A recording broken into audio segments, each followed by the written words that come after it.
El libro negro de la humanidad, crónica de las grandes atrocidades de la historia. Matthew White. Aviso importante a los audiolectores. La crónica de los eventos históricos reales en este audiolibro y las imágenes para ilustrarla pueden resultar sensibles o perturbadoras. Algunos capítulos pueden contar con restricciones de edad para visualizarlos.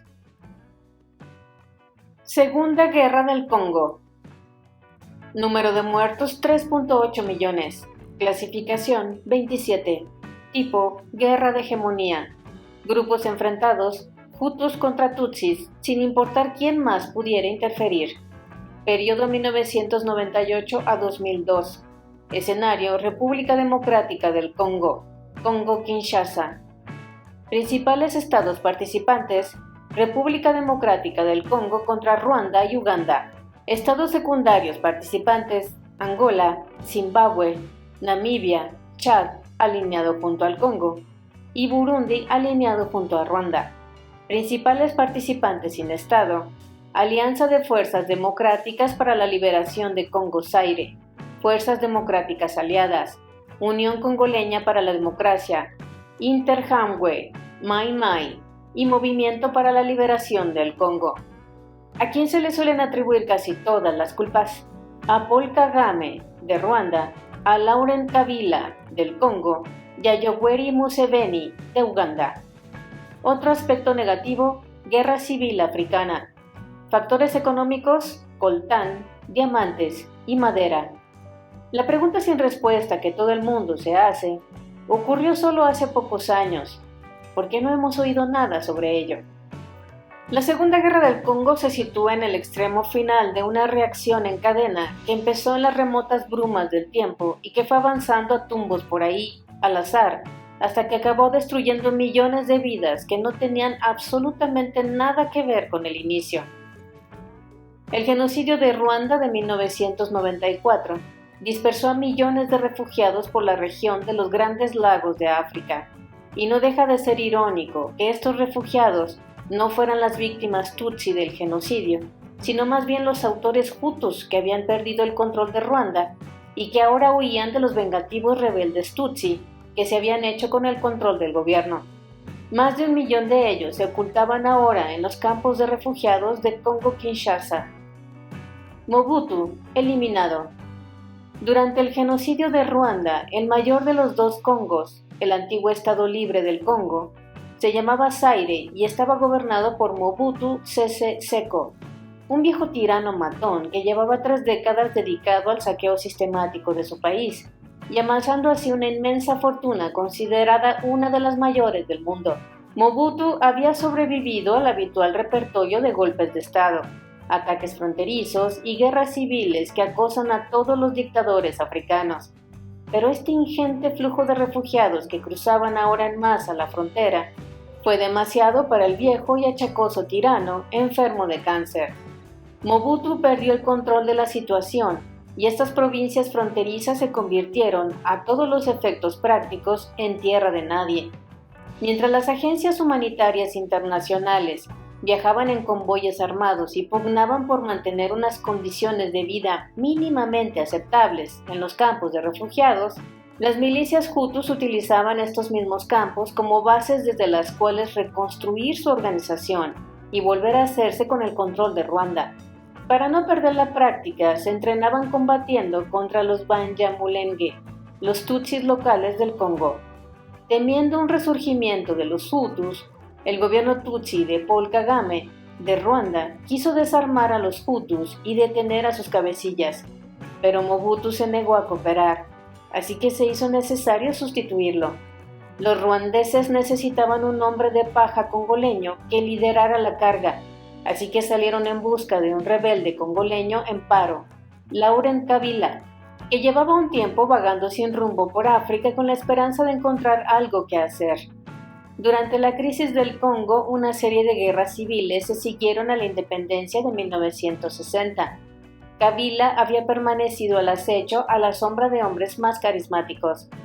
Empezó como colaborador de Patrice Lumumba, el muy querido presidente izquierdista del Congo, y tras el asesinato de Lumumba a manos de los rebeldes en 1961, Kabila colaboró en la escisión de una provincia del este del Congo y en el intento de convertirla en un enclave marxista.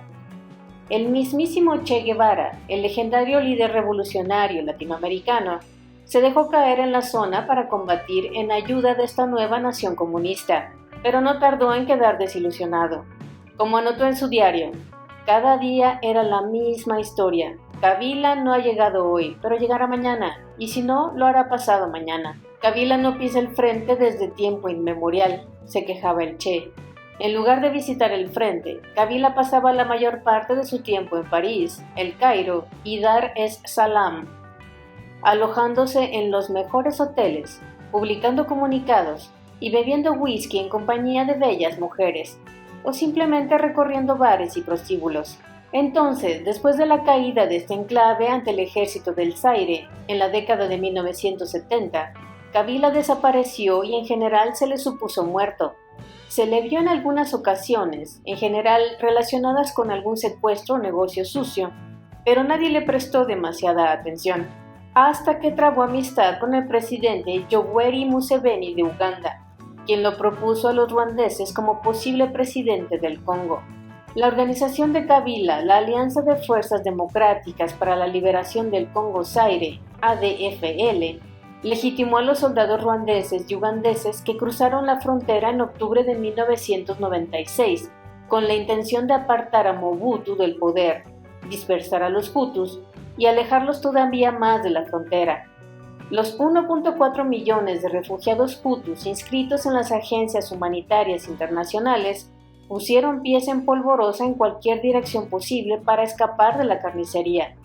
Cuando la región recuperó la tranquilidad suficiente y las agencias humanitarias pudieron reanudar su actividad, más de 200.000 refugiados Hutus habían desaparecido en la confusión. Solo Dios sabe qué les pasó, pero lo más probable es que estuvieran muertos.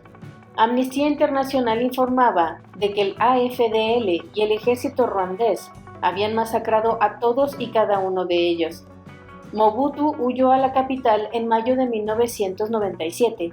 Mobutu huyó de la capital en mayo de 1997 y falleció en Marruecos unos pocos meses más tarde, a causa de un cáncer de estómago. Kabila entró victorioso en Kinshasa y proclamó la República Democrática del Congo. Así terminaba la Primera Guerra del Congo. La Guerra Mundial de África. Una vez bien instalado en el Palacio Presidencial, Kabila se apartó enseguida de sus amigos. Mobutu, en sus últimos días, se había visto obligado a relajar las restricciones de los derechos humanos y la represión a la oposición política. Ahora Kabila derogó esas minúsculas mejoras e intentó independizarse de sus patrocinadores ruandeses, destituyendo al general ruandés que ocupaba el cargo de jefe del Estado Mayor del Congo y despidiendo a su guardia personal ruandesa. Por último, en julio de 1998 ordenaba que todas las tropas extranjeras abandonaran el país. No es del todo seguro que los soldados ruandeses acataran esta orden, o quizás simplemente fingieron cumplirla, pero eso carece de importancia, porque el 2 de agosto de 1998, 2 unidades del ejército congoleño, acuarteladas en la frontera, se amotinaron y desencadenaron la Segunda Guerra del Congo. Cuando Kabila emprendió acciones contra los amotinados, las fuerzas ruandesas acudieron en ayuda de los sublevados.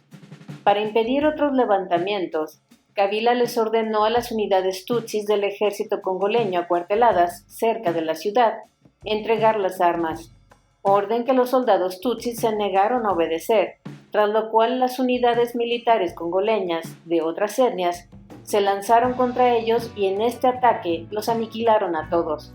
Un pogromo generalizado dirigido contra los tutsis de cualquier tipo, soldados, civiles, hombres, mujeres y niños, estalló entonces por todo el país. El 4 de agosto, un avión lleno de soldados ruandeses y ugandeses cruzó el espacio aéreo del país hasta el punto más occidental del Congo, donde aterrizó en una base militar en la que estaban presos entre 10.000 y 15.000 antiguos seguidores leales a Mobutu.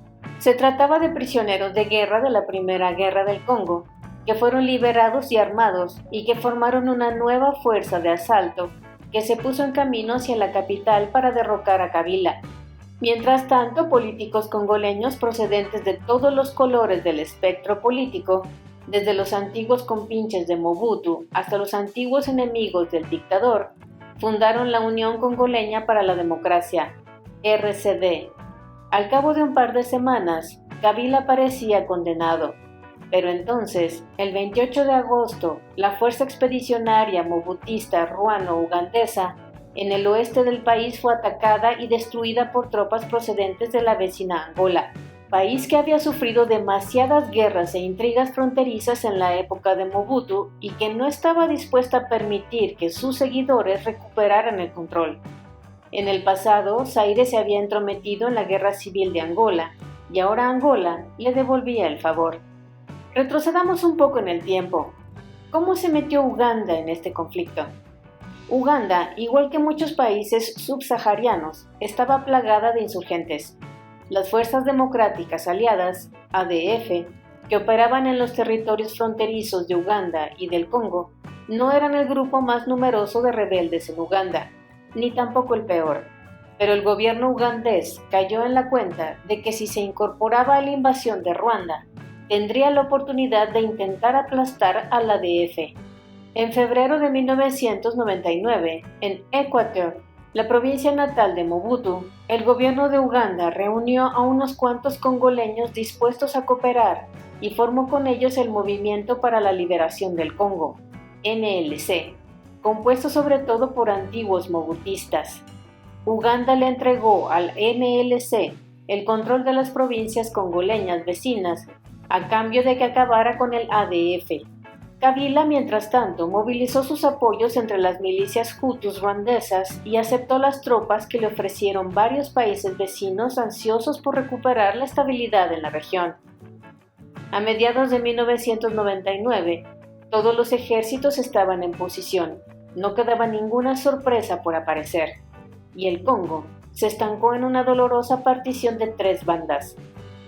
Uganda tenía el noreste, Ruanda dominaba el sureste, y Kabila controlaba el oeste. Una gran cicatriz desgarraba el centro del país, a lo largo de la cual los diversos ejércitos lanzaban ataques, patrullaban y saqueaban el territorio de los otros. Las organizaciones internacionales llevaron a cabo al menos 20 intentos de negociar un alto al fuego antes de lograr por fin una tregua sólida. El Acuerdo de Lusaka, que se firmó en julio de 1999, y que consolidaba la partición hasta que pudiera lograrse un acuerdo mejor. Las negociaciones, por supuesto, se alargaron. Los bandos en conflicto no tenían ninguna prisa por renunciar a la lucha, puesto que todos ellos estaban ganando un montón de dinero con esta guerra. La desintegración de la ley y el orden les permitía saquear los territorios ocupados y expoliar diamantes, oro, madera y coltán, un mineral escaso y esencial en la fabricación de teléfonos móviles y ordenadores. El Congo produce el 80% del coltán mundial, por lo que el precio subió vertiginosamente, de 60 a $800 por kilo, y las minas ilegales aparecieron por toda la zona de la guerra, donde los mineros furtivos mataban gorilas y elefantes, especies en peligro de extinción para alimentarse. Las tropas ugandesas y sus aliados rebeldes se apoderaron de todas las reservas de café y de madera de la región noreste y se las llevaron a Uganda, desde donde iniciaron un lucrativo negocio de exportación. Kabila eliminado. El 16 de enero del año 2001, Kabila fue asesinado por uno de sus guardaespaldas. En un primer momento, el gobierno negó que al presidente le hubiera ocurrido algo malo, y su jefe de gabinete apareció ante las cámaras de televisión para suplicarle a la nación que mantuviera la calma. Al final, y tras varios días de conjeturas y rumores, el gobierno se vio obligado a reconocer que sí, que Kabila efectivamente había muerto. 2 años más tarde, ese mismo jefe de gabinete sería condenado por un tribunal que le acusó de haber planeado el asesinato de Kabila como parte de un golpe de Estado fallido en probable colaboración con la Unión Congoleña para la Democracia y con los ruandeses. El hijo de Kabila, Joseph Kabila, sustituyó a su padre en la presidencia y cuando escribimos esto, parece significar una mejora con respecto a su progenitor. El nuevo presidente dio cabida en el gobierno a las voces de la oposición e inició conversaciones de paz serias.